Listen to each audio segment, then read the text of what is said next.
सावधान भक्तों, अगर 30 जुलाई से 28 अगस्त तक चलने वाले सावन के पवित्र महीने में आप भी भगवान शिव की पूजा करने वाले हैं तो इस वीडियो को एक बार पूरा जरूर सुनिए। महिलाएं, पुरुष, सुहागिन, कुंवारी कन्याएं सभी कान खोलकर सुन लें। अक्सर लोग कहते हैं हम तो रोज मंदिर जाते हैं, शिवलिंग पर जल भी चढ़ाते हैं, व्रत भी रखते हैं, फिर भी मन की इच्छा पूरी क्यों नहीं होती? इसका उत्तर किसी एक उपाय में नहीं बल्कि हमारी दिनचर्या और आचरण में भी छिपा हो सकता है। धार्मिक परंपराओं में सावन को भगवान शिव की आराधना का विशेष समय माना गया है।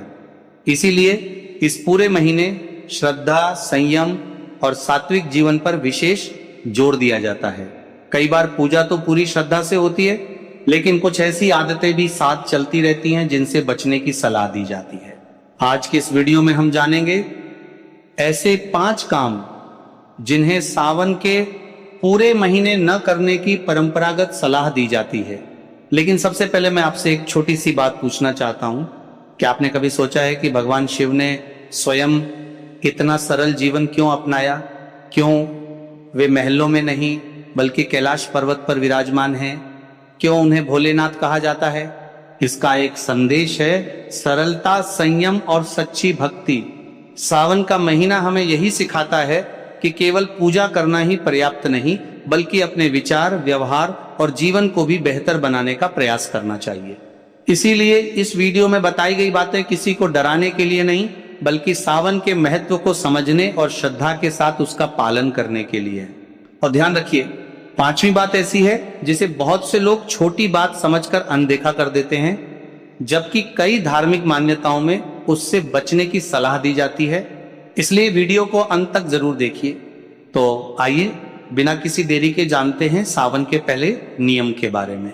भक्तों, वर्ष 2026 में सावन का पावन महीना 30 जुलाई दिन गुरुवार से प्रारंभ होकर 28 अगस्त तक रहेगा। ये महीना भगवान शिवजी और माता पार्वती की उपासना के लिए अत्यंत शुभ और मंगलकारी माना जाता है। इस वर्ष सावन के दौरान कुल 4 सोमवार व्रत पड़ रहे हैं जिनका विशेष धार्मिक महत्व है।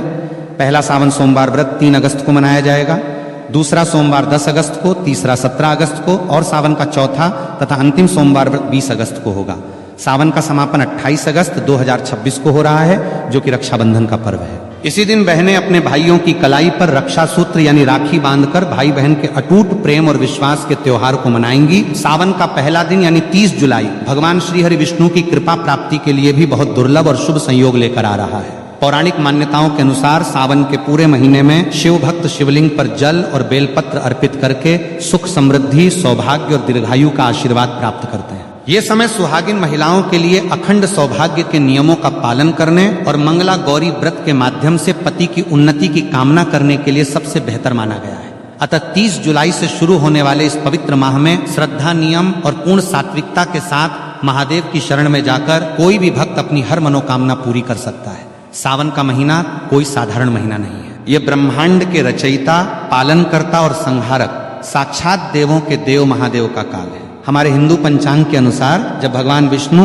आषाढ़ मास की देवश्रेणी एकादशी को 4 महीनों के लिए योग निद्रा में चले जाते हैं और पाताल लोक की ओर प्रस्थान करते हैं, तब पूरी सृष्टि पर एक पल के लिए अंधकार छाने लगता है। उस समय ब्रह्मांड को विनाश से बचाने के लिए महादेव स्वयं इस सृष्टि का पूरा कार्यभार अपने हाथों में लेते हैं। इस साल सावन की शुरुआत एक बेहद अद्भुत, दुर्लभ और तांत्रिक संयोग के साथ हो रही है। इस बार जितने भी सावन सोमवार PRH रहे हैं वे सभी अपने आप में तंत्र मंत्र और अघोर शक्तियों को समेटे हुए हैं। शास्त्रों में लिखा है कि सावन के सोमवार का व्रत रखने से इंसान के 7 जन्मों के संचित पाप भस्म हो जाते हैं। जो कुंवारी कन्याएं इस व्रत को रखती हैं तो उनकी कुंडली के सारे ग्रह दोष शांत हो जाते हैं और उन्हें साक्षात शिव जैसा ही वर प्राप्त होता है। जो विवाहित महिलाएं इसे रखती हैं तो उनके सुहाग पर आने वाली अकाल मृत्यु और यमराज की छाया भी दूर भाग जाती है। लेकिन याद रखिए, सावन सोमवार की पूजा जितनी सरल और मनमोहक दिखती है, इसके अदृश्य नियम उतने ही करें। खतरनाक और भयानक है। यदि कोई व्यक्ति बिना नियमों को जाने केवल समाज को दिखाने के लिए या अहंकार में यह व्रत रखता है तो उसे पुण्य की जगह महादेव के तीसरे नेत्र के क्रोध का सामना करना PRH सकता है। शिवलिंग पर जल चढ़ाने का वो भयानक सच जो कोई नहीं बताता। जब हम सावन के महीने में शिव मंदिर जाते हैं तो हमारी आदत होती है कि हम जल का लोटा लेकर सीधे शिवलिंग की तरफ द्वार पड़ते हैं। लेकिन यहीं पर लोग अपने जीवन की सबसे बड़ी आत्मघाती और विनाशकारी गलती कर बैठते हैं। बहुत से लोग मंदिर के अंदर बने नल, कुएं या शिवालय के प्रांगण में लगे हुए वाटर फिल्टर से ही जल भर लेते हैं और उसे शिवजी पर चढ़ा देते हैं। शास्त्रों के अनुसार यह घोर अपराध और वर्जित कर्म माना गया है, जिसे पराया जल या चोरी का जल कहा जाता है। मंदिर का जल केवल वहां के पंडित पुजारी या उस प्रांगण में रहने वाले सेवादारों के लिए होता है, क्योंकि वो मंदिर परिसर ही उस पुजारी का घर होता है। यदि आपका घर मंदिर की सीमा से बाहर है तो आपको हमेशा अपने घर की रसोई से, अपने घर के मटके या शुद्ध जल पात्र से तांबे, चांदी या पीतल के लोटे में जल भरकर ही मंदिर जाना चाहिए। इसके पीछे का सबसे बड़ा आध्यात्मिक और वैज्ञानिक रहस्य यह है कि जब आप अपने घर से जल लेकर पैदल या किसी माध्यम से शिव मंदिर की ओर निकलते हैं तो रास्ते भर आपके घर की नकारात्मक ऊर्जा, आपके परिवार की बलाएं, पितरों का कष्ट और आपके शरीर की बीमारियां उस जल के भीतर समाने लगती हैं। वो जल आपके सारे कष्टों को अपने भीतर सोख लेता है। जब आप उस जल को शिवलिंग पर अर्पित करते हैं तो महादेव आपके उन कष्टों को स्वीकार करके उन्हें अपने गले के विष की तरह भस्म कर देते हैं। लेकिन यदि आप मंदिर का ही जल लेकर वहीं चढ़ा देंगे तो आपने अपने घर का कोई कष्ट महादेव को सौंपा ही नहीं। आपकी वो यात्रा अधूरी रह गई और उस पूजा का फल शून्य हो गया। शिवलिंग के गिरते जल के चमत्कारी और डरावने फायदे। शिवलिंग पर जब जल की अखंड धारा गिरती है तो वह शिवलिंग के नीचे बनी जलहरी से होते हुए एक निश्चित दिशा में बह जाती है। शास्त्रों में उस बहते हुए जल को साक्षात अमृत और शिव की अलौकिक ऊर्जा का महापुंज माना गया है। पहला कर नियम यह है कि जब आप जल चढ़ा लें तो उस जलहरी से बाहर बहते हुए जल को कभी भी भूलकर लांघना नहीं चाहिए, क्योंकि वो ऊर्जा इतनी तीव्र और तांत्रिक होती है कि यदि कोई साधारण इंसान उसे लांघता है तो उसके शरीर का चक्र बिगड़ सकता है और उसका मानसिक संतुलन तक हिल सकता है। लेकिन शास्त्र कहते हैं कि उस गिरते हुए जल को किसी मुसाफिर या भक्त को थोड़ा सा अपने पात्र में रोक लेना चाहिए। उस जल को अत्यंत पवित्र और चमत्कारी मानकर अपने घर ले आना चाहिए। यदि आपके घर में किसी छोटे बच्चे को या किसी बड़े बुजुर्ग को बहुत तेज बुखार आ गया हो, जिस पर डॉक्टरों की दवाइयां भी काम करना बंद कर चुकी हो, तो इस दिव्य जल के कुछ छींटे उस बीमार व्यक्ति के ऊपर मार दें या उसे 2 बूंद ये जल पिला दें। आप अपनी आंखों से देखेंगे कि महादेव की कृपा से वो भयंकर और जानलेवा बुखार भी मिनटों में गायब हो जाएगा। इतना ही नहीं, यदि किसी व्यक्ति की आंखों में हमेशा कीचड़ जाता हो या आंखें लाल रहती हो या जलन होती हो या उम्र के साथ आंखों की रोशनी धुंधली पड़ती जा रही हो, तो इस जल को सुबह सुबह अपनी आंखों पर पलकों के पास लगाना शुरू करें। धीरे धीरे आंखों का सारा भयंकर विकार दूर हो जाएगा और आपकी आंखों की रोशनी इतनी तेज होने लगेगी कि बरही से बरही बीमारी महादेव की कृपा से पूरी तरह साफ और चमकदार हो जाएगी। महाउपाय बेल की जरेज का ताबीज, तंत्र काट और खान पान का करहा पहरा। अब हम बात करेंगे कि घर के आंगन में जल छिड़कने का भयंकर तांत्रिक रहस्य शिवलिंग से लाए गए उस बचे हुए जल को केवल पीना ही नहीं है, बल्कि इसका एक ऐसा प्रयोग है जो बड़े बड़े तांत्रिकों के होश उड़ देता है। यदि आप इस जल को अपने घर के आंगन में, घर के चारों कोनों में, तिजोरी के पास और मुख्य द्वार पर छिड़कते हैं तो आपके घर के आसपास मंडराने वाली भयंकर से भयंकर अदृश्य शक्तियां, भूत प्रेत, अतृप्त आत्माएं और नकारात्मक बाधाएं चीखते हुए उस स्थान को हमेशा के लिए छोड़कर भाग जाती हैं। अगर किसी दुष्ट व्यक्ति ने या आपके दुश्मन ने आपके घर पर कोई टोना टोटका, मूठ करनी या तांत्रिक क्रिया की होगी जिसके कारण आपके घर में बीमारियां और कंगाली रहती हैं, तो शिवजी के इस चरणामृत के स्पर्श मात्र से वो तंत्र उसी क्षण उल्टा घूमकर करने वाले पर वार कर देता है। घर की सुख शांति जो सालों से गायब थी वो वापस लौट आएगी और घर में बरकत होने लगेगी। लेकिन एक डरावनी चेतावनी याद रहे कि इस जल को कभी भी पैर नहीं लगना चाहिए और ना ही इसे किसी गंदे या अशुद्ध स्थान पर रखना चाहिए और ना ही इसे बाथरूम के आसपास ले जाना चाहिए, अन्यथा इसके परिणाम बहुत ही भयानक और विनाशकारी हो सकते हैं। जल और दूध में क्या मिलाकर चढ़ाएं और धतूरे का गुप्त गणित भोलेनाथ को प्रसन्न करने के लिए केवल सादा जल ही काफी है, क्योंकि भोले बाबा आशुतोष हैं। लेकिन यदि आप अपने जीवन की किसी विशेष और बहुत पुरानी और अधूरी मनोकामना को पूरा करना चाहते हैं तो जल में कुछ विशेष गुप्त वस्तुएं मिलाना अनिवार्य है। सावन के महीने में यदि आप शिवलिंग पर गन्ने का ताजा रस या जूस चढ़ाते हैं तो माता लक्ष्मी जी आपके घर में साक्षात बंध जाती है और दरिद्रता कितनी भी बड़ी हो या कर्ज का पहाड़ कितना भी ऊंचा हो, वो महादेव के सामने घुटने टेक देता है। यदि आपको लगता है कि आपके घर में पितृदोष है या राहु केतु की महादशा चल रही है या बनते काम एन वक्त पर बिगड़ जाते हैं, तो जल के अंदर थोड़े से काले तिल मिलाकर AUM नमः शिवाय का 108 बार जाप करते हुए शिवलिंग पर अर्पित करें। अब बात करते हैं शिवजी के सबसे प्रिय और खतरनाक फल धतूरे की लोग अनजाने में पैरों से तोड़कर जितने मर्जी धतूरे शिवलिंग पर सजा देते हैं, जो कि पूरी तरह गलत और वर्जित है। शास्त्रों के अनुसार शिवलिंग पर धतूरा को हमेशा विषम संख्या में ही चढ़ाना चाहिए, जैसे कि केवल 1, 3 या 5 धतूरा। असल में इंसान के भीतर छिपे काम, क्रोध, लोभ, मोह और अहंकार का प्रतीक है। जब आप विषम संख्या में धतूरा चढ़ाते हैं तो आप अपनी इन मानसिक बुराइयों और जहर को महादेव के चरणों में सौंप रहे होते हैं। इसके साथ ही सावन में पंचामृत का भोग लगाना चाहिए, जिसमें शुद्ध गाय का कच्चा दूध, गाढ़ा दही, घर का निकाला हुआ घी, शुद्ध शहद और मिश्री की शक्कर शामिल हो। यह सभी सामग्री शिवजी को तृप्त करती है, लेकिन याद रखें कि पंचामृत में कभी भी बाजार की डिब्बा बंद या मिलावटी चीजों का इस्तेमाल भूलकर भी ना करें। व्रतधारियों के लिए तो दूध पीने की सख्त मनाही का वैज्ञानिक और धार्मिक सच सावन के महीने में व्रत रखने वाले भक्तों को एक ऐसी गुप्त बात का ध्यान रखना चाहिए जो अक्सर लोग अनदेखा कर देते हैं और बाद में पछताते हैं। यदि आपने सावन सोमवार का व्रत रखा है या पूरे सावन के नियम का पालन कर रहे हैं, तो आपको भूल कर भी दूध का सेवन नहीं करना चाहिए। इसके 2 बहुत बड़े और ठोस कारण हैं। पहला कारण पूरी तरह धार्मिक है। सावन के महीने में दूध पूरी तरह से भगवान शिव को समर्पित होता है, क्योंकि समुद्र मंथन के समय निकले विष के कारण उनके कंठ में जो भयंकर जलन हो रही थी, उसे शांत करने के लिए सभी देवताओं ने उन पर दूध और जल चढ़ाया था। जो चीज सीधे भगवान को अर्पित की जा रही हो, उसे व्रतधारी स्वयं ग्रहण नहीं कर सकता। इसे उच्चिष्ट या दोष माना जाता है। दूसरा कारण वैज्ञानिक और डरावना है। सावन में चारों तरफ भारी वर्षा होती है, जिससे जमीन पर अजीबोगरीब की माकोरहे फंगस और जहरीली घास उगाती है। जब गाय और भैंस इस घास को चरती हैं, तो वो विषैला तत्व उनके दूध में भी आ जाता है। सावन के दिनों में इंसान की जठराग्नि यानी पाचन शक्ति बहुत कमजोर होती है, इसलिए इस समय दूध पीना साक्षात पेट की भयंकर बीमारियों और विष को न्योता देना है। ये दूध केवल छोटे बच्चों, असहाय बुजुर्गों या भयंकर रूप से बीमार लोगों को ही दिया जाना चाहिए, क्योंकि उनके जीवन की रक्षा के लिए शास्त्रों में विशेष छूट है। एक स्वस्थ व्रतधारी अगर सावन में दूध पीता है तो उसका व्रत तत्काल प्रभाव से दूषित और खंडित हो जाता है। कुत्तू के आटे का डरावना सच की है मकोरहे और व्रत टूटने का भय। व्रत के दौरान लोग फलाहार के नाम पर कुत्तू के आटे की पूरियां, पकौड़ियां, पराठे या हलवा भरे चाव से खाते हैं और सोचते हैं कि उन्होंने बहुत पवित्र भोजन किया है। लेकिन क्या आपको पता है कि बाजार में मिलने वाले कुत्तू के आटे में एक ऐसा डरावना रहस्य छिपा है जो आपके व्रत को पूरी तरह नष्ट करके आपको नरक का भागी बना सकता है। कुत्तू का आटा काफी समय पहले पीसकर बोरियों में बंद करके रखा जाता है, जिसके कारण नमी पाकर उसके भीतर बहुत ही बारीक, सूक्ष्म और छोटे छोटे कीड़े मकोड़े पैदा हो जाते हैं, जिन्हें बिना गौर किए नग्न आंखों से देखना नामुमकिन सा होता है। यदि आप बाजार से पैकेट या खुला आटा लाकर बिना उसे अच्छी तरह जांचें और बिना बहुत बारीक छलनी से छाने सीधे तेल में तलकर इस्तेमाल कर लेते हैं, तो अन्न जाने में आप उन सैकड़ों जीवित जीवों और कीड़ों को भी पकाकर खा जाते हैं। शास्त्रों में साफ साफ लिखा है कि व्रत के दौरान यदि आपके पेट में एक भी कीड़ा या जीव चला गया तो वो मांस भक्षण यानी मांस खाने के बराबर माना जाएगा।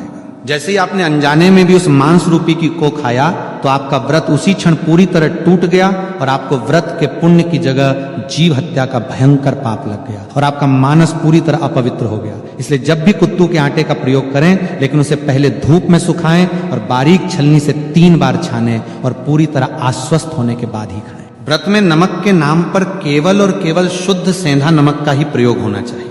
साधारण समुद्री नमक का एक दाना भी व्रत को नष्ट कर देता है। बेल के पैरे की झड़ का ताबीज और अदृश्य शक्तियों का परछाई नाश सावन के महीने में बेल पत्र का महत्व तो बच्चा बच्चा जानता है, लेकिन बेल के पैर की जरज में जो तांत्रिक, सुरक्षात्मक और अलौकिक शक्तियां होती हैं, उसके बारे में कोई नहीं बात करता। सावन के किसी भी सोमवार को सुबह सूर्योदय से पहले उठकर स्नान करके बेल के प्राचीन वृक्ष के पास जाएं, वहां धूप दीप जलाकर प्रार्थना करें और उसकी जड़ का एक छोटा सा टुकड़ा कुल्हार ही या लोहे से नहीं बल्कि लकड़ी या हाथ से प्यार से तोड़ कर ले आए। उस टुकड़े को गंगा जल और गाय के कच्चे दूध से धोकर पहले शिवलिंग पर स्पर्श कराएं और फिर उसे महादेव का प्रसाद मानकर वापस ले लें। इसके बाद उस चको, चांदी, तांबे या पीतल के किसी ताबीज के अंदर भरकर काले या लाल धागे की मदद से अपने गले में या दाहिनी बाजू पर बांध लें। ये कोई साधारण लकर ही नहीं रह जाती, ये साक्षात महादेव का त्रिशूल और सुरक्षा कवच बन जाती है। इस ताबीज को पहनने के बाद दुनिया का कोई भी ओझा तांत्रिक, कोई भी बुरी नजर, मूठ, भूत, प्रेत, डाकनी, शाकनी या हवा में घूमने वाली नकारात्मक शक्ति आपके आसपास भी नहीं भटक सकती। यदि आपको रात में डरावने सपने आते हैं, अचानक छाती पर वजन महसूस होता है या आपको लगता है कि आपके ऊपर किसी ने कुछ टोना कर दिया है, तो ये JRH उस पूरी बला को अपने भीतर सोख लेगी। इसे पहनने के बाद आपका रुका हुआ कारोबार, आपकी नौकरी और आपका जीवन बहुत तेजी से सफलता की ऊंचाइयों की ओर बढ़ने लगेगा। वैवाहिक जीवन के करे प्रतिबंध वर्जित कर्म और महादेव की परीक्षा के संकेत और पतितप के रिश्ते का वह करवा सच जिससे व्रत सफल या निष्फल होता है, भगवान शिव और माता पार्वती इस पूरी सृष्टि के सबसे पहले, सबसे आदि और सबसे आदर्श पतिपत्नी है। इसलिए सावन के व्रत में पतित के आपसी व्यवहार और मानसिक पवित्रता का बहुत गहरा और सीधा संबंध होता है। जो पतित सावन के महीने में या विशेषकर सोमवार के व्रत के दिन आपस में गाली गलौज करते हैं या एक दूसरे को नीचा दिखाते हैं, ताने मारते हैं या आपस में भयंकर लड़ाई झगड़ा और क्लैश करते हैं, उन्हें सावन का व्रत रखने का कोई अधिकार नहीं है।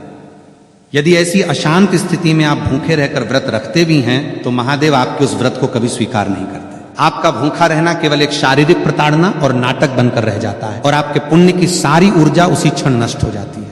शास्त्रों के अनुसार देवी देवता हमेशा पति के प्रेमपूर्ण जोड़े की सामूहिक सकारात्मक और ऊर्जा से ही प्रसन्न होते हैं। यदि आपका पति आपसे प्यार से बात करके या आपकी सहमति से आपको खुश रखकर किसी काम के सिलसिले में नौकरी पर या विदेश गया है तो पत्नी घर पर रहकर पूरी निष्ठा से व्रत रख सकती है।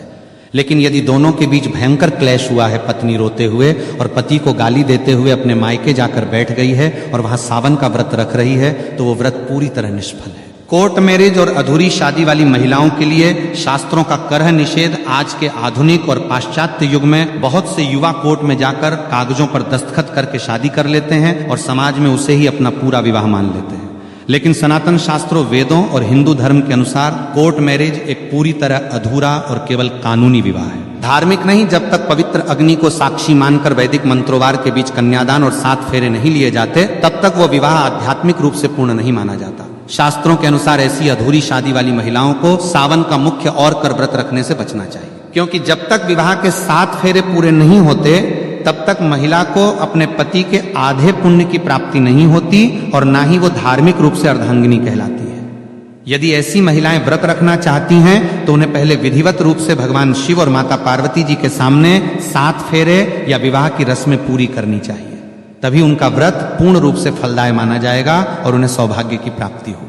कुंवारी कन्याओं और विवाहित महिलाओं के लिए शिवलिंग स्पर्श का रहस्यमय नियम सावन के महीने में कुंवारी कन्याएं मनचाहा और संस्कारी वर पाने के लिए और शादीशुदा महिलाएं अपने पति की लंबी उम्र तथा अखंड सौभाग्य के लिए व्रत रखती हैं। लेकिन यहां भी एक बहुत बड़ा और सख्त नियम है जिसे हर महिला को जानना बेहद जरूरी है। कुंवारी कन्याओं को पूजा करते समय भूलकर भी शिवलिंग का सीधा स्पर्श नहीं करना चाहिए। इसके पीछे का रहस्य बहुत ही गहरा है। शिवलिंग साक्षात महादेव की निराकार, अनंत और अत्यंत तीव्र ऊर्जा का केंद्र है। कुंवारी कन्याओं का शरीर और उनकी आंतरिक ऊर्जा इस तीव्र ब्रह्मांडीय प्रभाव को सीधे संभालने के लिए तैयार नहीं होती, जिससे उनके जीवन में अनजाने में मानसिक अशांति या स्वास्थ्य संबंधी समस्याएं आ सकती हैं। कुंवारी कन्याओं को हमेशा माता पार्वती की मूर्ति या शिवलिंग के नीचे बनी जलहरी का स्पर्श करना चाहिए और दूर से ही जल अर्पित करना चाहिए। इसके विपरीत जो महिलाएं विवाहित हैं, जिनका वैदिक विवाह पूर्ण हो चुका है, वे शिवलिंग का स्पर्श कर सकती हैं, उसे अपनी उंगलियों से चंदन भी लगा सकती हैं और उसकी अच्छे से सेवा कर सकती हैं। इन नियमों का पालन न करने से पुण्य की जगह दोष लग जाता है। सावन में मिलने वाले वो डरावने संकेत जो बताते हैं कि महादेव आपसे प्रसन्न हैं, जब आप पूरी निष्ठा कर नियमों और शुद्ध अंतःकरण के साथ सावन का व्रत रखते हैं तो महादेव आपकी परीक्षा भी लेते हैं और साथ ही साथ आपको कुछ ऐसे दिव्य और अलौकिक संकेत देते हैं जिन्हें देखकर कोई भी साधारण इंसान डर के मारे कांप उठेगा। यदि सावन के महीने में अचानक आपके घर के भीतर बेडरूम में या आंगन में कोई चमकीला काला नाग दिखाई दे या नाग नागिन का जोरा मस्ती करता हुआ दिखे तो घबराकर चीखे मत, भागे मत और ना ही किसी लाठी से उसे कोई नुकसान पहुंचाए। ये इस बात का बेहद खतरनाक, अचूक और साक्षात संकेत है कि स्वयं महादेव के गण आपके घर की सुरक्षा करने आ चुके हैं। इसका मतलब है कि आपकी भक्ति पूर्ण रूप से सफल हो चुकी है और आपकी कोई बड़ी अधूरी मनोकामना बहुत जल्द पूरी होने वाली है। इसी तरह यदि सावन के दिनों में अचानक आपके घर के मुख्य द्वार पर कोई भूखी गाय आ जाए या साक्षात नंदी महाराज आकर खड़े हो जाएं और अपनी पूंछ हिलाएं तो समझ जाइए कि महादेव स्वयं नंदी पर सवार होकर अदृश्य रूप में आपके दुखों का अंत करने आए हैं। आपको तुरंत भागकर उन्हें हरी घास, गुड़ या शुद्ध भोजन कराना चाहिए और उनके माथे पर कुमकुम का तिलक लगाना चाहिए। सावन के महीने में किसी प्राचीन शिव मंदिर के भीतर अचानक दीवार पर छिपकली का रेंगते हुए या आपके सामने गिरते हुए दिखना भी बहुत ही दुर्लभ और शुभ संकेत माना जाता है। यह अचानक होने वाले धन, आगमन और कर्ज मुक्ति का अचूक प्रतीक है। भीमराज और काली मधुमक्खी का रहस्यमय और तांत्रिक आगमन सावन के महीने में कई बार हमारे घरों में काले रंग का एक बरहा सा उड़ने वाला जीव आता है, जिसे ग्रामीण भाषा में कुछ लोग भीमराज कहते हैं या काली परही मधुमक्खी यानी भंवरा कहते हैं। इसकी गूंज बहुत तेज होती है। यदि ये जीव अचानक आपके घर में आकर कानों के पास गूंजने लगे या आपके पूजा घर में रखे दीपक के आसपास चक्कर काटने लगे तो डर कर उसे मारे नहीं। यह साक्षात माता दुर्गा के ब्राह्मणी रूप के आगमन का संकेत है। शास्त्रों में भंवरे और काली मधुमक्खी को माता ब्राह्मणी और मां दुर्गा का दूत माना गया है। इसका घर में आना इस बात का अकाट्य प्रमाण है कि आपके घर पर जो भी भयंकर तंत्र मंत्र, मूठ, नजर दोष या अलावला मंडरा रही थी, उसे माता दुर्गा के दूतों ने स्वयं भस्म कर दिया है और अब आपके घर में सुख, समृद्धि, वैभव और असीम शांति का वास होने वाला है। महादेव को 56 भोग या सोने चांदी के बर्तनों की आवश्यकता नहीं है। वे तो केवल सच्चे भाव और जल के भूखे हैं। लेकिन जब आप अपनी श्रद्धा से उन्हें भोग लगाते हैं तो आपको शास्त्रों में लिखी सही विधि का पता होना चाहिए। सावन में शिवजी को कभी भी बाजार की मिलावटी, केमिकल युक्त या खोए की कृत्रिम मिठाइयों का भोग न लगाएं। यदि आप बर्फी का भोग लगाना चाहते हैं तो वो घर पर शुद्ध दूध से बनी खोए की होनी चाहिए और भूलकर भी उसमें चांदी का वर्क नहीं लगा होना चाहिए, क्योंकि चांदी का वर्क बनाने की प्रक्रिया में कई बार अशुद्ध और वर्जित चीजों का प्रयोग होता है जो महादेव को क्रोधित कर सकता है।